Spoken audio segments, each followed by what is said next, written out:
Olá, eu sou Leandro Rossetti de Almeida, mestrando do Programa de Mestrado Profissional em Ensino de História, atualmente cursando a disciplina Ensino de História e Temporalidades na Universidade Rural do Rio de Janeiro e apresentando um seminário a respeito do tema dessa disciplina. Gostaria, primeiramente, de agradecer a professora Regina Ribeiro por ter autorizado que esse vídeo fosse gravado de maneira a constar como uma avaliação do curso. Na verdade, esse trabalho era para ser apresentado presencialmente e, em decorrência de uma questão de saúde, eu não pude estar presente. Então, primeiramente, eu gostaria de agradecer a professora por ter permitido que esse trabalho fosse apresentado dessa forma e também pedir desculpas à minha colega de turma, Carol, que compartilharia comigo, aliás, que eu compartilharia com ela esse momento de apresentação de seminário. Ela acabou apresentando sozinha.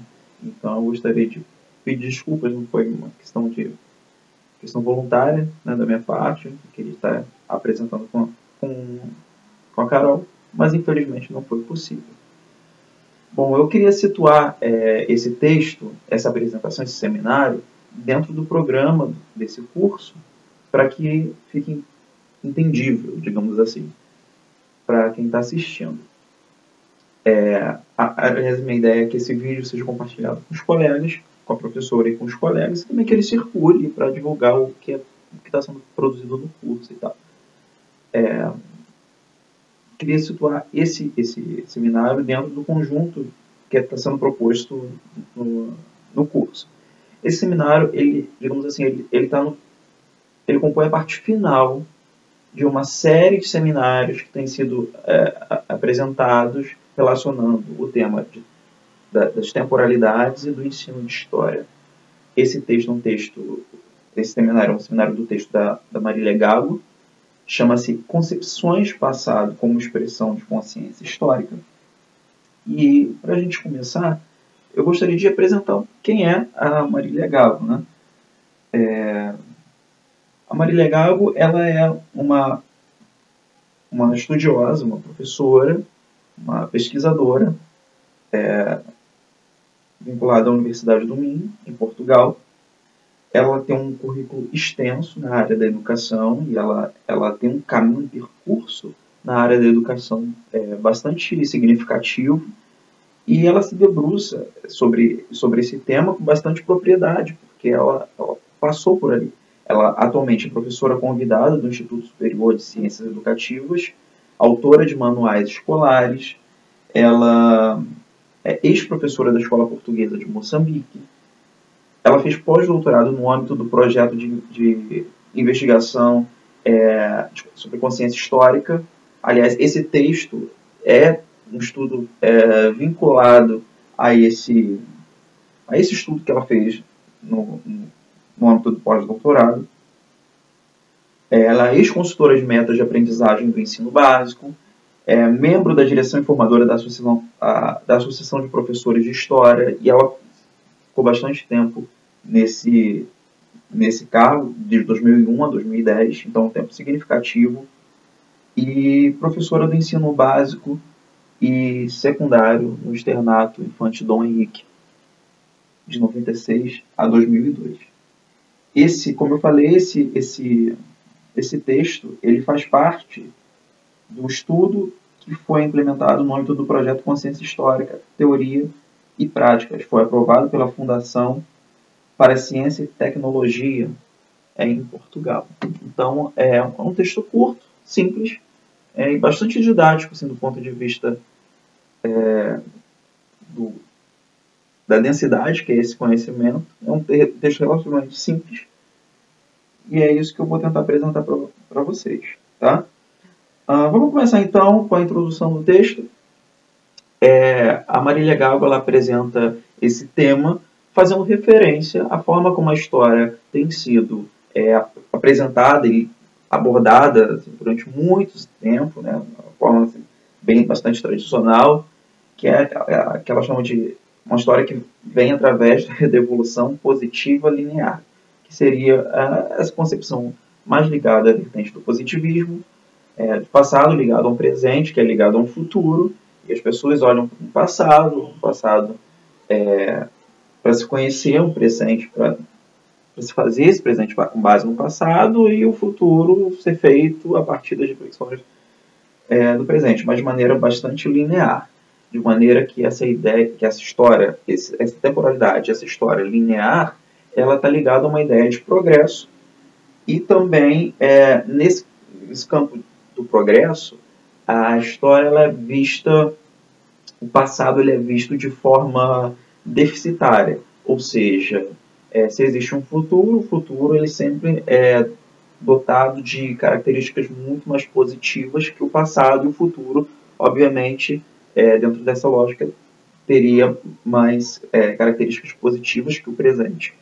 Então, assim, é uma lógica linear, ligada à vertente positivista, e onde o presente, resumindo, em relação ao passado, tem características muito mais positivas. Olha, ela enxerga um certo problema nessa questão, porque esse tipo de ênfase, ela lida com o passado de maneira a entender que esse passado ele não tem uma série de atributos do presente. Então, assim, quando se faz referência a esse passado, é sempre um passado que não possui, que ainda não, que não tem, que não é dotado de, que não ganhou ainda determinada característica.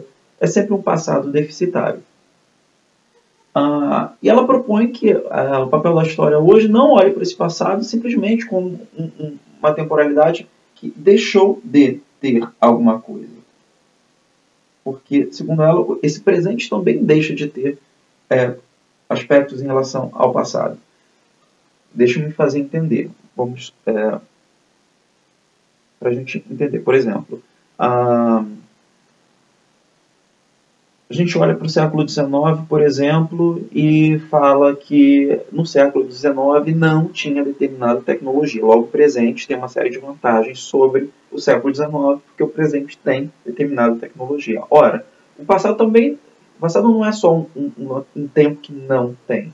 Ele é também um tempo que tem, e o presente é um tempo que não tem. Por exemplo, se a gente for falar em lazer, o passado, a temporalidade passada, ela goza de um espaço para o lazer muito mais consistente do que no presente, por exemplo. Então, assim, o presente ele não apresenta simplesmente e apenas ganhos, ele apresenta também perdas. Isso precisa ser referenciado pelo ensino da história e mostrar que o avançar do tempo não traz apenas ganhos, mas também perdas. E ela apresenta isso na introdução desse texto. Em função disso, assim, ela não deixa isso extremamente claro, mas eu gostaria de fazer algumas pontes, que eu chamei daqui de diálogos teóricos, com alguns teóricos da história, do ensino da história, enfim. Eu vou falar das afirmações e falar em que medida eu pensei que é possível fazer essas pontes. A Gago diz que é necessário que se compreenda cada uma das realidades temporais em seus próprios termos, ou seja, pensar nos contextos históricos a partir dos próprios contextos históricos e não através de projeções de outros tempos. E isso, segundo ela, promove uma consciência histórica que alimenta a consciência social. Eu penso que quando ela fala isso, ela está extremamente ligada aos pensamentos de três teóricos da história, do ensino da história, que são o Hartog, o Koselleck e o Risson. O Hartog, na medida em que ela está lidando aí com a ideia de regime de historicidade. Né? Cada época tem a sua própria visão sobre o passado, sobre o presente. Sobre o futuro, né, tem o seu próprio regime de historicidade, é preciso que se respeite isso. O Koselleck, na medida em que cada temporalidade dessa, né, e que obedece a determinado regime de historicidade, tem as suas próprias concepções de horizonte, seu próprio horizonte de expectativa e seu campo de experiência. Né? E é preciso que se respeite isso. E o Wilson, na medida em que ela aborda conceitos como consciência histórica, a narrativa histórica, e ela traz esses conceitos que são conceitos trabalhados pelo Wilson. E ela diz que, no caso, por exemplo, da consciência histórica, ela fomenta a tomada de decisão dos sujeitos do presente. Como que ela faz isso? Através de quê? Através de que forma? Através do manuseio das diferentes narrativas, através da promoção da competência narrativa. E isso é um conceito do Wilson. Bom, então, a partir da introdução, ela começa a apresentar o estudo, é uma parte, digamos assim, descritiva da metodologia que ela faz esse estudo. Ela diz o seguinte, como é que ela começa esse estudo, né? A partir de que ponto? A princípio, ela pergunta, ela faz um estudo com alunos e com professores, né? Então, no caso dos alunos, a questão que ela quer saber é como que os adolescentes dos anos iniciais, dos 2 ciclos do ensino básico, português, dão sentido à realidade passada. E não apenas isso, como que esses sentidos eles contribuem para a tomada de decisão do presente. Você percebe que ela está o tempo todo preocupada sobre como o passado implica na vida prática, né? na tomada de decisão dos sujeitos do presente. E como que a tomada de decisão dos sujeitos do presente implica no olhar sobre o passado, né? A metodologia que é utilizada nesse estudo é um estudo quantitativo, no caso dos alunos, um estudo quantitativo baseado na Grounded Theory. A Grounded Theory, ela é, digamos assim, ela é ao revés da metodologia positivista, né? Ela consiste em uma análise de um levantamento de dados,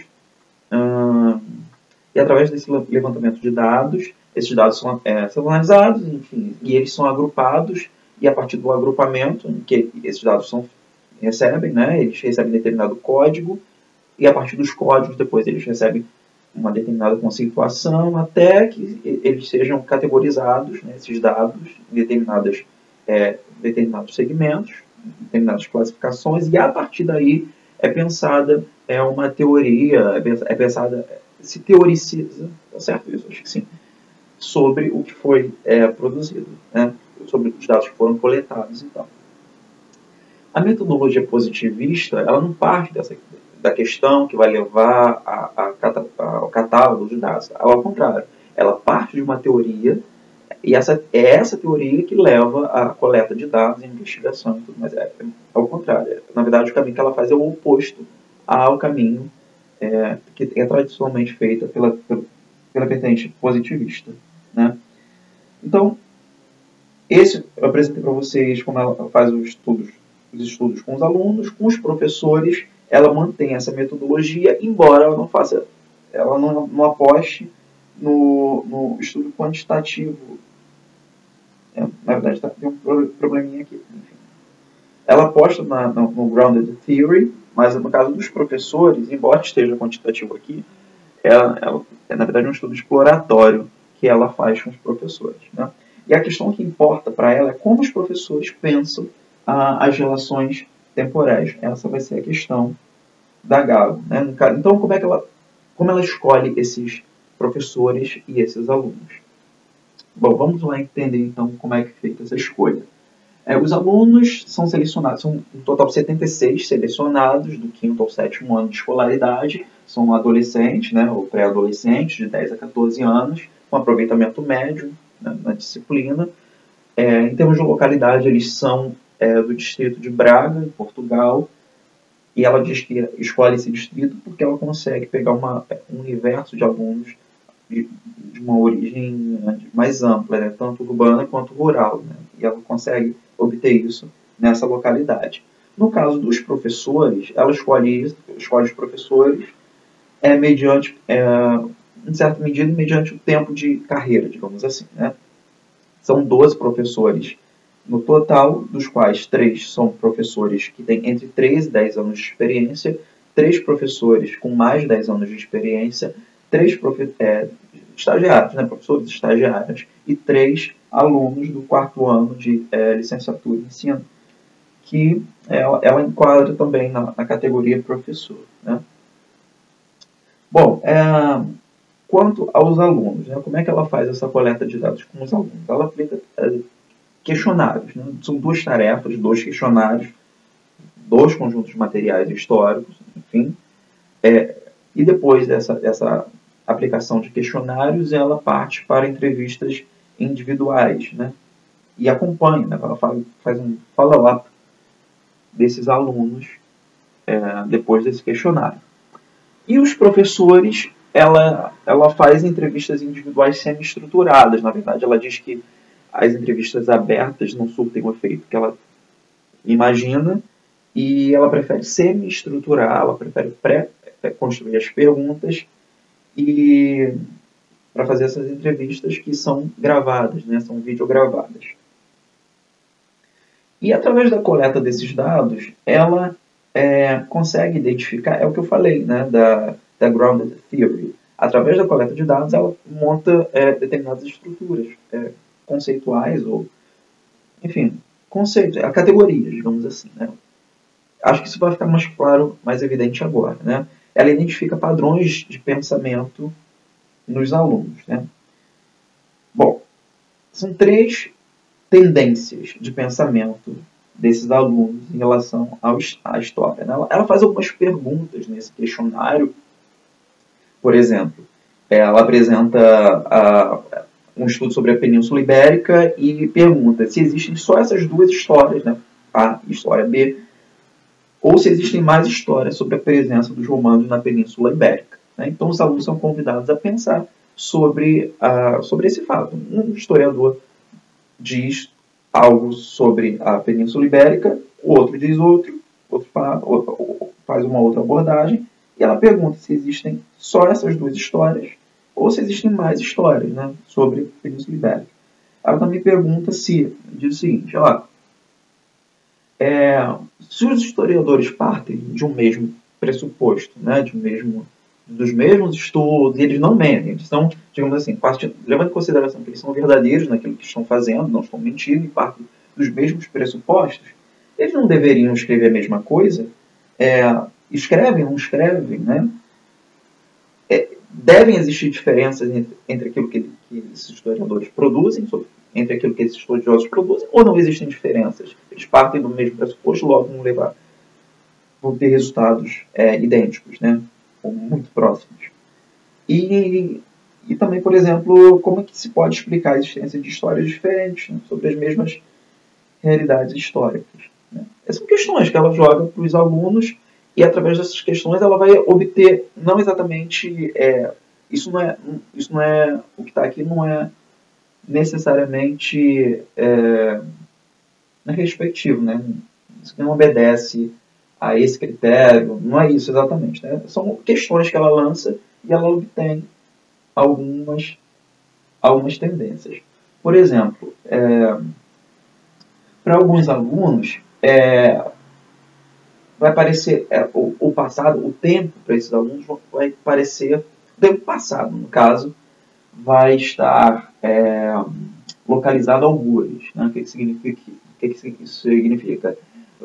O passado ele está em algum lugar, somewhere over the rainbow, né? Algum lugar além do arco-íris, algum lugar. É aquela velha história que a gente que é professor conhece quando pega as provas, né? Naquela época, professor, então pergunta, professor, naquela época, a gente nunca sabe que época é, porque a época é algum lugar que boia além do arco-íris, né? Boia no tempo, e é um passado muito diluído, muito abstrato, né? Então, nesse estudo ela percebe que alguns alunos vão olhar para o passado como esse passado que boia no universo, mas é um passado fixo. Ele boia de maneira fixa, ele não muda, né? Está em algum lugar, não se sabe exatamente onde, e ele é fixo, é imutável, né?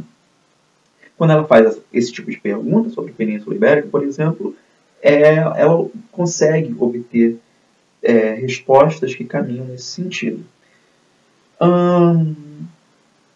Uma outra possibilidade de respostas que ela obtém é aponta para um passado que é possível de se interpretar, um passado interpretável. O que isso significa? Esse passado ele tem uma interferência, tem uma ação do historiador sobre ele, tem uma interferência do historiador sobre ele, do estudioso sobre ele, mas não é uma interferência, digamos assim, muito significativa, né? O historiador pode interpretar, mas não provoca grandes mudanças nesse passado, né? E uma outra possibilidade, que é uma possibilidade um pouco mais crítica, digamos assim, é um passado reconstruído. Quer dizer, ele não é apenas interpretado, mas ele é remodelado, ele é reconstruído, ele é refeito através desses estudiosos, né? No caso dos professores, não falo dos professores agora não. Eu trouxe uma citação para a gente pensar, tentar adequar um daqueles pensamentos, né? Diz assim, ó, a aluna Isabel: eu concordo, né, com uma daquelas afirmações, porque ninguém pode mudar o passado. Se ele aconteceu de uma maneira, é assim que ele vai ser para sempre. Essa é a aluna Isabel, e pelo que a gente pode ver, esse exemplo ele está mais adequado àquela primeira tendência desse passado ser aquele passado fixo que boia em algum lugar além do arco-íris, em algum lugar, somewhere over the rainbow. Ninguém sabe exatamente aonde. Tá lá, ela concorda que esse passado ele aconteceu, embora ela não diga exatamente quando, também não importa, e tá lá, ele é fixo. E vai ser assim para sempre, né? No caso dos professores, ela também identifica 3 tendências, né? A primeira tendência é a tendência de origem. O que é isso? O tempo ele é uma crescente linear, muito próximo à concepção positivista de tempo, né? O passado ele é a origem de determinadas ações, né? Bem alinhado com aquele pensamento positivista, né? Então os professores dirão que o aluno olha para esse passado com um objetivo de aprender, né? Enfim. E o professor lida com esse passado também dessa forma, né? O objetivo desse professor, dessa professora, caminha mais ou menos uma história magistra vitae, sabe? A história, o passado serve para dar lições para o tempo presente. Eu, pelo menos, interpretei dessa forma, né? Uma outra tendência é o presentismo, né? Nessa tendência, o passado ele é visto com estranheza, ele é visto como diferente, mas sem que haja uma análise profunda das contingências desse passado. O que é isso? O que mostra isso? O aluno ele olha para esse passado, esse professor, né, conta que na sua sala de aula, na sua forma de lidar com a história, esse passado ele é apresentado através da sua diferença. Ou seja, o aluno se choca com esse passado, ou ele apresenta esse passado de maneira a ficar evidente nesse passado as suas diferenças. Então, por exemplo, vamos, pensar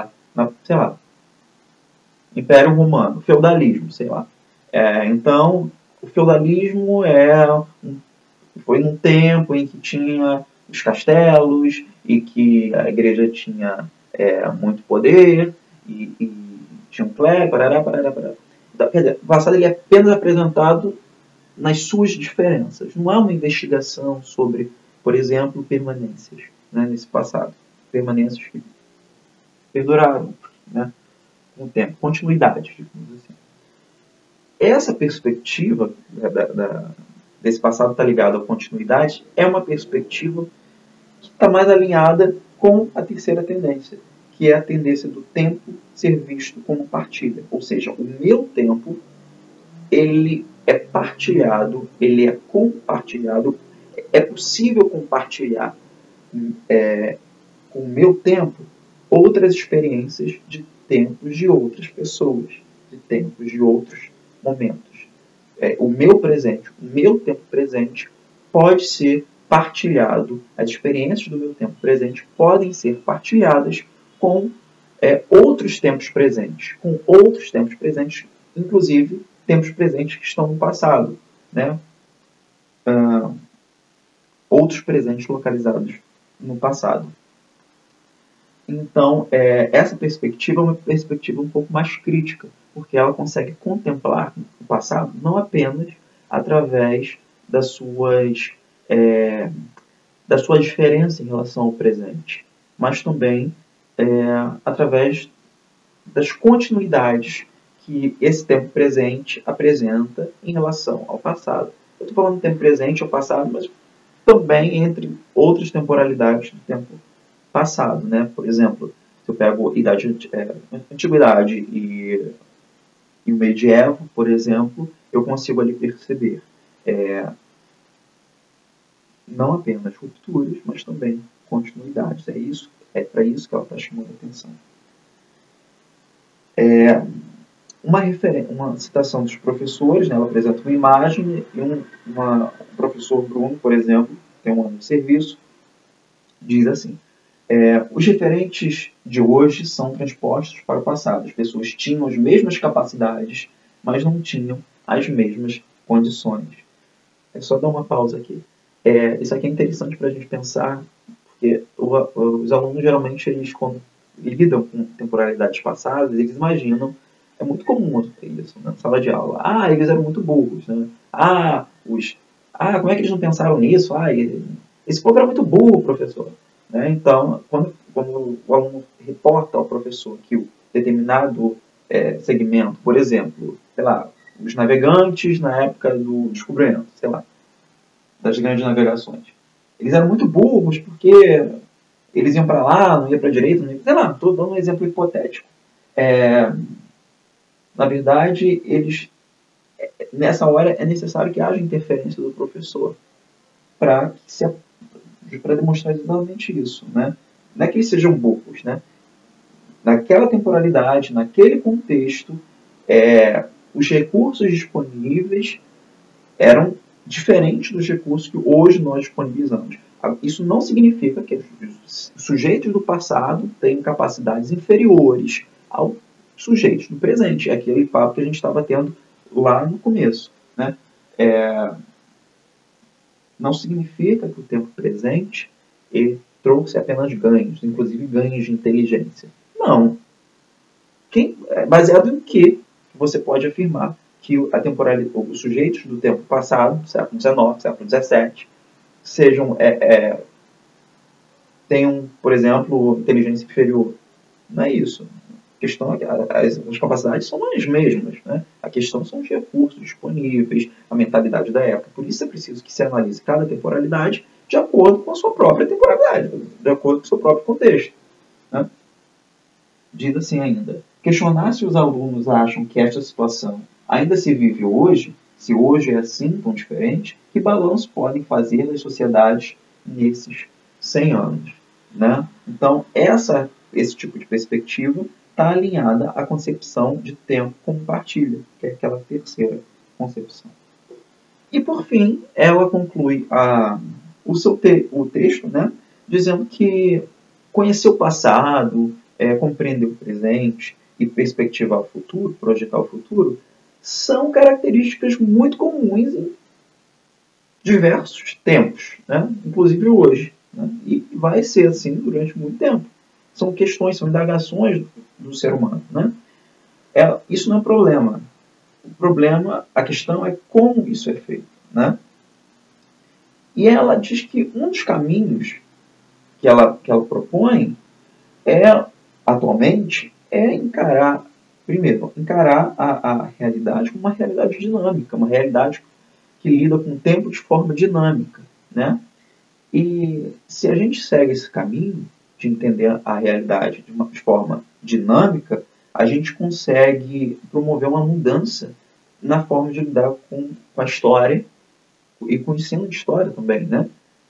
Só que essa mudança é uma mudança mais consciente. E essa mudança, para ela acontecer de forma consciente, segundo a Marília Gago, é necessário que as pessoas que haja pessoas comprometidas com essa mudança. E esse comprometimento, ele vem de maneira informada e crítica, né? Informação e crítica são, digamos assim, os ingredientes para se promover a mudança na forma de se lidar com a história e com o ensino da história. Então, dessa forma, mais ou menos, ela conclui o texto dela. E é isso. Bom, agradeço a vocês a paciência pela disponibilidade de estarem assistindo essa apresentação. Eu espero que eu tenha me feito entender. Não sei se eu fui muito claro na minha exposição, mas espero que, de alguma forma, esse vídeo contribua com os colegas. Ok? Então é isso, pessoal. Muito obrigado e até a próxima.